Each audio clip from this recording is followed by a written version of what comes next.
My son locked me in the shed and called me an old man with dementia. But he didn't know about the secret tunnel in that shed where I had hidden more than $750,000. I gave him my whole life, and this is how he treated me. My name is Thomas Hale, and I am 72. Before we continue, please subscribe to the channel and write in the comments what time it is where you are now. The bolt slid home on the other side of the thin door. I heard the scrap of his boots on the concrete, the quick breath he takes when he's trying to sound calm, and then the silence. The shed smelled like oil and old pine. I stood very still and listened. He lingered a few seconds. I could picture his hands shaking as he pocketed my phone and the keys. He said I was confused. He said he was helping me. He said he would call the doctor in the morning to get the paperwork started. I knew what those words meant. He wanted control over the house, over my accounts, over me. "Dad, you're not safe alone," he'd said minutes before, while guiding me with a hand between my shoulder blades. "Just rest in here.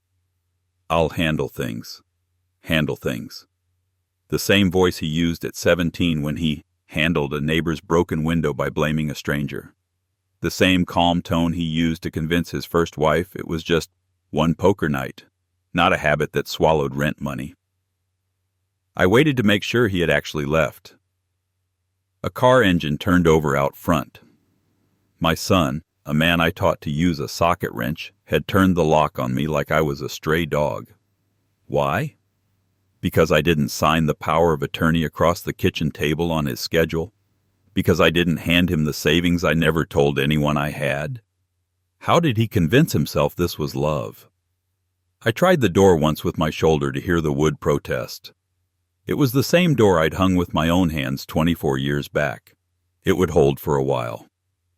My flashlight was taped under the workbench where I always kept it. I pulled it free, checked the batteries, and squatted by the back wall where the lawn spreader leaned. The tunnel hatch looked like floorboards to anyone who didn't know the trick. A square of plywood on piano hinges, rimmed with sawdust that I always swept to keep it honest. I lifted it and felt the cool air move up from the dark. The ladder rungs were oak. I'd built them after my wife died because building is what I do when I'm shaking. It wasn't paranoia. It was insurance. We'd lived through a foreclosure scare in the early 90s because a client stiffed me on a commercial job. I learned then that banks protect banks, not old men with calluses. So I worked the good years and tucked away cash. Not drug money, not crooked money. Cash from side jobs paid in bills and tips that people asked me to hold off paper. I never spent it. I hid it in sealed ammo cans with silica packs and a ledger written in pencil. 750,000, give or take a few 20s, after 3 decades of Sundays. I climbed down. The tunnel ran under the fence and out beneath the azalea hedge by the alley. I'd shored it with 4x4s and roofing felt. It wouldn't impress an engineer, but it was solid. At the elbow turn I paused, set the flashlight on a crate, and opened the steel footlocker. The packets were there in their rubber bands, wrapped in contractor bags. I touched them the way a man touches a railing in the dark. I did not count. There was no time for that. How could my own son look at me and see prey? He thought the house would be processed like an estate without the death. He thought he could say dementia, and the world would nod and step aside while he carried out the TV and the title papers. He thought I'd sit on a cot at the memory ward staring at a static screen and forget my last name. He thought many things. At the end of the tunnel, I lifted the second hatch and slid into the alley, keeping low. The night was clear. I eased the hatch back down and pulled the hedge branches into place. The motion lights on the garage did not trip. The little systems I'd set over years of habit still worked. I walked away from my own house without looking back. I didn't call the police, not yet. I didn't call my daughter either because she'd try to mediate over tea and say the word misunderstanding too many times and I'd break. I walked 2 blocks to Mr. Singh's corner store. He knows me. He watched my wife's casket roll by and pressed my hand. He didn't ask questions when I asked to use his back office phone. He gave me his own. "Tom," he said quietly, "is everything all right?" "Not tonight," I said, "but it will be." I called a cab company that still answers. No apps. I asked for a pickup 1 block over. When the driver pulled in, I climbed into the back with a canvas tool bag that now carried more than tools and gave him the address of the old warehouse I rent for my woodworking club. It has a bathroom, a lock, and nobody knows about it except 5 widowers who meet twice a week to teach each other dovetails and not drink. In the tiny office there, I opened the steel cabinet where my papers live. The real will. The letter to my lawyer revoking any blanket temporary powers I might have signed years ago. The memory tests from last month that put me firmly inside the normal range.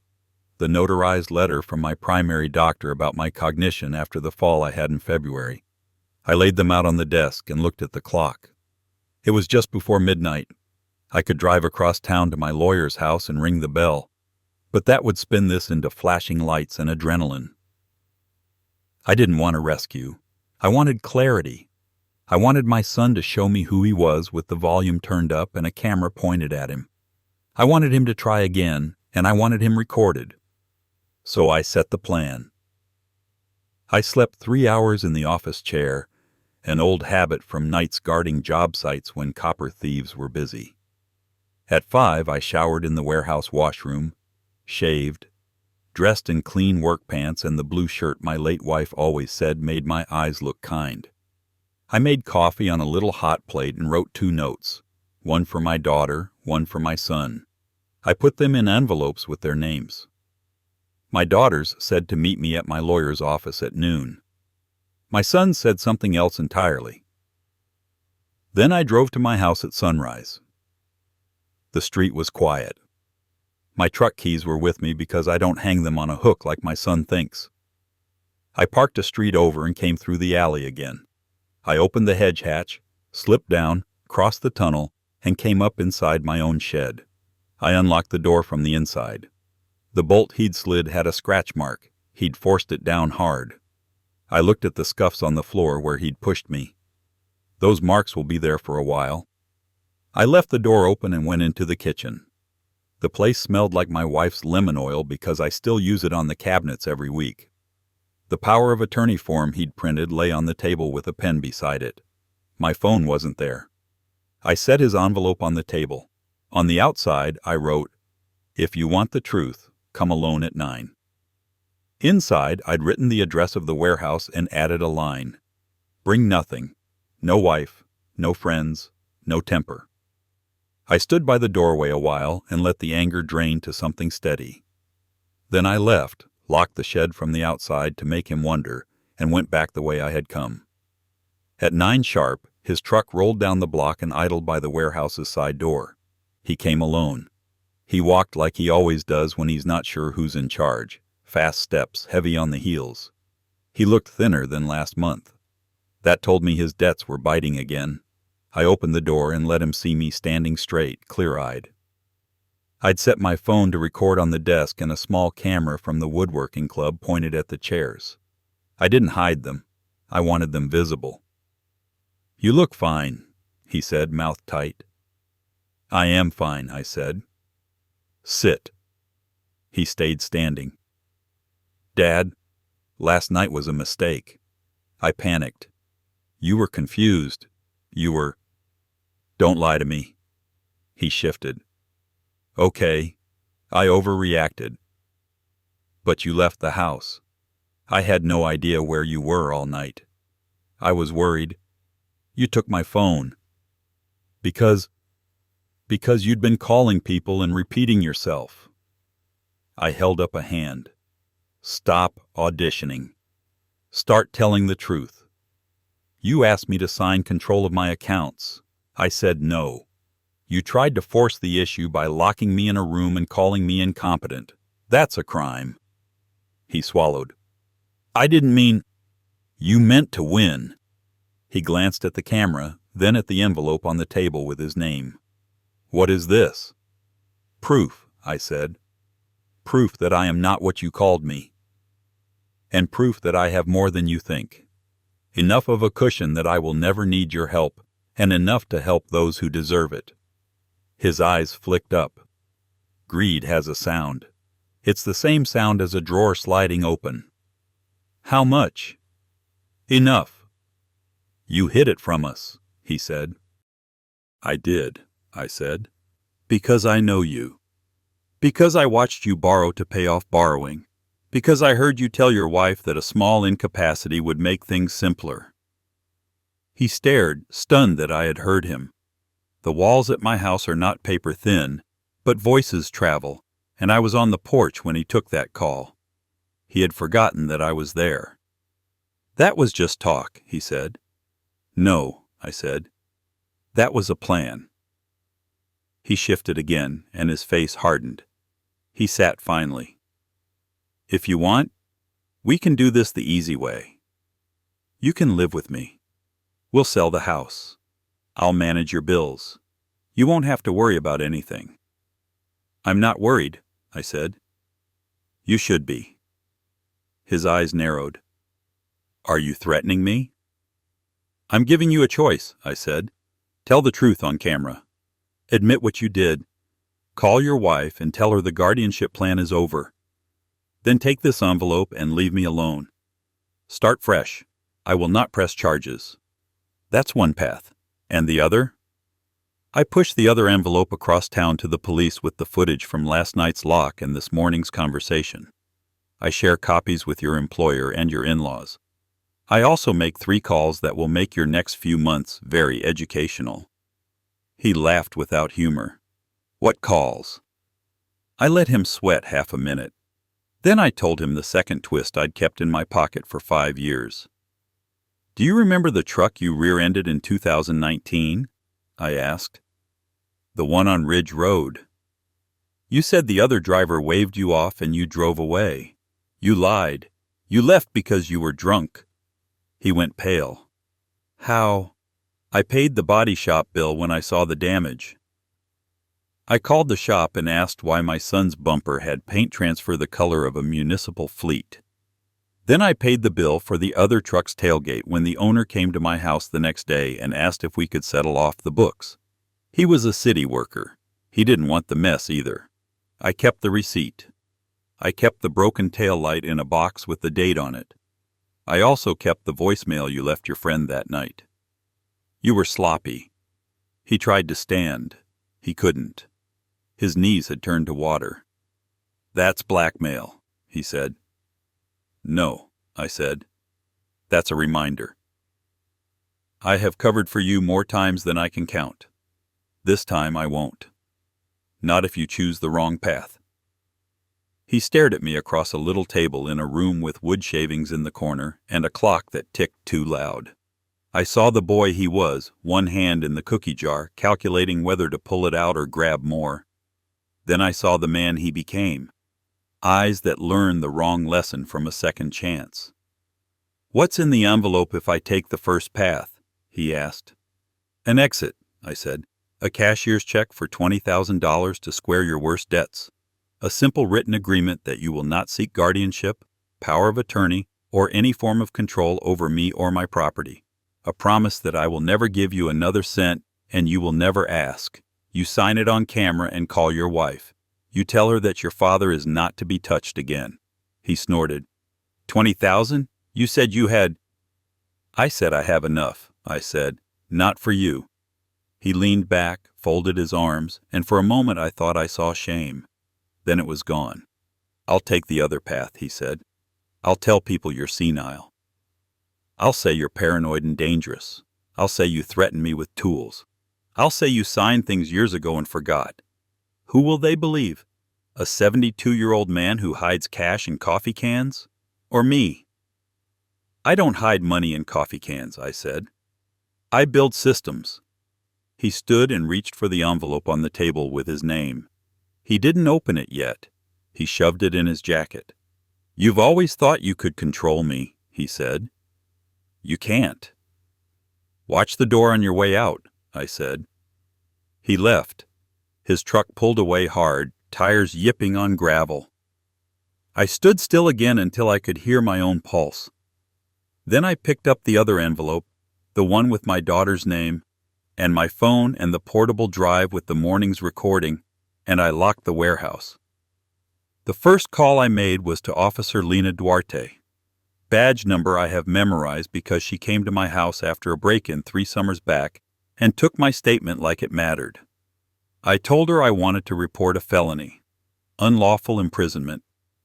I told her I had video from my shed's camera, which I had installed after raccoons, and I had time-stamped audio of a conversation in which the son admits to locking his father in a shed and angling for control. I told her I did not want a spectacle. I wanted it done right. "Do you feel safe right now, Mr. Hale?" she asked. "I'm in a locked space," I said, "and I have somewhere else to go if needed." "Good. Come in at noon. Bring what you have. We'll take it from there." The second call I made was to my lawyer, who picked up from a golf course and said he could be at his office by 11:30. When I hung up, I sat on the wooden bench by the door and breathed. I'd told my son there were 3 calls. The third one wasn't to the police or a lawyer. It was to a number on a card a collections agent slid across to me once when I was negotiating a discount on a hospital bill after my wife passed. "If you ever need to buy paper," the man had said quietly, "call me." I hadn't then. I did now. "I want to buy a debt," I said when he picked up. "The account is in the name of my son."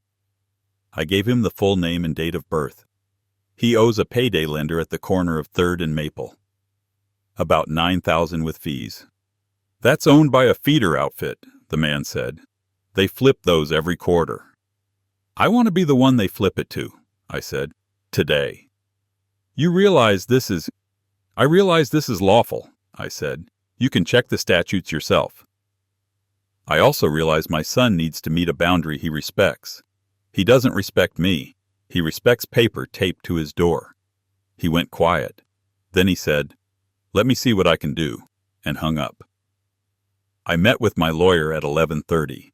He read the statement I'd written out by hand to keep my words level. He watched the clip from the shed camera showing the door closing, the bolt sliding, and my son's voice in the gap saying, "Just rest here." He watched the conversation in the warehouse, where my son laid out his own intentions without realizing he was naming each rung of the ladder he'd been climbing to reach my pockets. My lawyer nodded. "We will file a petition for a temporary restraining order this afternoon," he said, "and we will deliver the police your material first. You have done most of our work for us." At noon, my daughter arrived. She hugged me and cried into my shirt like she did when her brother called her a name in the 3rd grade. Then she pulled back and looked in my eyes for the search people do when they're afraid age has stolen something you can't name. "You're here," she said. "Completely here." "I am," I said. "He tried to make me doubt it." "I know," she said. "He called me at 7 and said you'd run away because you were confused." He asked me to go to the bank with him. I told him to wait until I spoke to you. I put my hand on her shoulder. "Thank you." We drove to the police station. Officer Duarte listened to my report, took the copies, logged the evidence, and explained that arrest decisions are the department's, not mine. I told her I understood. She told me not to contact my son. The paper would do that. I told her I wouldn't. In the late afternoon, my lawyer called to say the judge had signed the temporary order. It required my son to stay 100 yards away from me, my home, and my workshop. It also froze any attempts to file guardianship without a hearing. Not drama, just a quiet stop sign. At 5, the collections man called back. "It took some calls," he said, "but I have good news and a warning. The payday lender's paper is ugly, but it's for sale. You can buy it for $5,200 cash, and you can enforce it. But your son also owes a man named Raul who does not sell his paper." "I don't want that paper," I said. "I want the legal one." He told me where to meet. I drove, I signed, I paid. I walked out not with revenge in my pocket but with something more useful, a lever. At 7, my son texted from an unknown number. "We need to talk." I didn't answer. At 8, a deputy served him at his house with the order. At 9, my new collections company taped a notice to his door. Payment in full due in 30 days or wage garnishment would begin. It was not petty, it was simple math. He could no longer borrow to float a lie. He had to work. The next morning, Officer Duarte called. "We picked him up," she said. "He didn't resist. He denies it, but the video is clear. He'll be arraigned this afternoon and released pending trial. The order stays in effect. Do you want to submit a victim statement now or later?" "Later," I said. "I want to wait until he chooses his next move." He chose by noon. My daughter forwarded a message his wife had sent her. A long note about how families should support each other, how my condition was getting worse, how stress did terrible things to the brain. My daughter replied with a copy of the memory test report and the restraining order. She wrote one sentence: "He is not sick. He is done being managed." That afternoon I went to the house with 2 officers and a locksmith. I changed the locks. I walked through each room and made a list of what was mine, which was nearly everything. I stood in the shed and ran my fingers over the bolt. I wanted to rip the door off. I didn't. I hung a new latch, solid and clean. Then I closed the tunnel hatch and rolled the lawn spreader back into place. I didn't touch the footlocker with the cash. I left it where it was for now. Money had built a wall between me and the boy I once held. It would not fix what pride broke. It would serve different purposes now. I called the 5 men from the woodworking club and asked them to meet me Saturday. I told them I had an idea. When they arrived, I laid out a plan to use my hidden savings to fund small cash grants for apprentices in the trades who had lost their way. Men like my son once was, before he decided other people's pockets were easier to reach than his own. We drew up a simple charter. We wrote 3 names on a whiteboard. Boys one of us knew who needed a second shot. I felt something unlock in my chest that the restraining order hadn't touched. 2 weeks later, I stood in a courtroom for 20 minutes, no more. The judge looked at the video, heard my simple statement, and scheduled the trial date. My son stood at the defense table and looked everywhere but at me. He pled not guilty. His lawyer asked for leniency. The judge reminded him that leniency follows remorse, not denial. Outside in the corridor, his wife approached me. "He's scared," she said. "He doesn't know who he is without help." "He needs to learn," I said. "You can help him learn. Or you can keep lying for him and watch your house empty slowly." She didn't answer. She looked down at her shoes. She is not a cruel woman. She is a tired one. Tired people make deals with wrong ideas because rest seems impossible. That evening, the collections notice came due with its first payment request. My son called. The order meant I didn't have to pick up. I did anyway because I wanted to hear the tone. "You bought my debt," he said, voice tight. "No," I said. "A company I own did. You will pay it or you will learn what garnishment feels like." "You're doing this to your own son?" "I am doing it to a man who locked me in a room and called me broken to get at what I built. You will make payments to a mailbox. You will not call me. You will not come to my house. You will pay what you owe, or you will meet consequences. This is adult life. Welcome." He breathed hard. "What do you want from me?" "Change," I said. "And if you want relief, you earn it. Not by crying at doors. By working. By admitting what you did and saying the words out loud where they matter." He hung up. 3 days later, a small envelope arrived at my lawyer's office. Inside was a signed statement from my son admitting the lock, the attempt to force a power of attorney, and the intent to place me in a memory facility for my safety. It wasn't enough to erase a charge, and it wasn't enough to repair what snapped. But it was a beginning. At the trial a month later, the prosecutor kept it brief. The video spoke. My statement was short.